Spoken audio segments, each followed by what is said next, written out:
ಪುತ್ತೂರಿನಲ್ಲಿ ಕೇಂದ್ರ ಕೃಷಿ ಮತ್ತು ರೈತ ಕಲ್ಯಾಣ ರಾಜ್ಯ ಸಚಿವೆಯಾದ ಶೋಭಾ ಕರಂದ್ಲಾಜೆ ಅವರು ಗ್ರಾಮಜನ್ಯ ರೈತ ಉತ್ಪಾದಕ ಸಂಸ್ಥೆಯ ಜೇನುತುಪ್ಪವನ್ನು ಉದ್ಘಾಟಿಸಿ ಮಾರುಕಟ್ಟೆಗೆ ಪರಿಚಯಿಸಿದರು.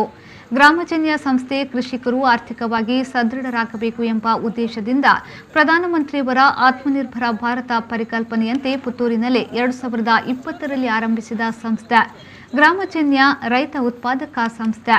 ರೈತರೇ ರೂಪಿಸಿರುವ ಸಂಸ್ಥೆಯು ಮೌಲ್ಯವರ್ಧಿತ ಜೇನುತುಪ್ಪವನ್ನು ಗ್ರಾಮಜನ್ಯ ಜೇನು ಬ್ರ್ಯಾಂಡ್ ಅನ್ನು ಮಾರುಕಟ್ಟೆಗೆ ಪರಿಚಯಿಸಿ ಜೇನು ಕೃಷಿಯಲ್ಲಿ ಕೃಷಿ ಉದ್ದಿಮೆಯನ್ನಾಗಿಸಿಕೊಳ್ಳುವ ಮೂಲಕ ಅಡಕೆಯ ಹಳದಿ ರೋಗ, ಬೇರು ಹುಳು ಬಾಧೆಯಿಂದ ತತ್ತರಿಸಿರುವ ಕೃಷಿಯಲ್ಲಿ ಹೊಸ ಆಯಾಮವನ್ನು ರೂಪಿಸುವಲ್ಲಿ ಮೊದಲನೇ ಮೈಲುಗಲ್ಲನ್ನು ತಲುಪಿದೆ.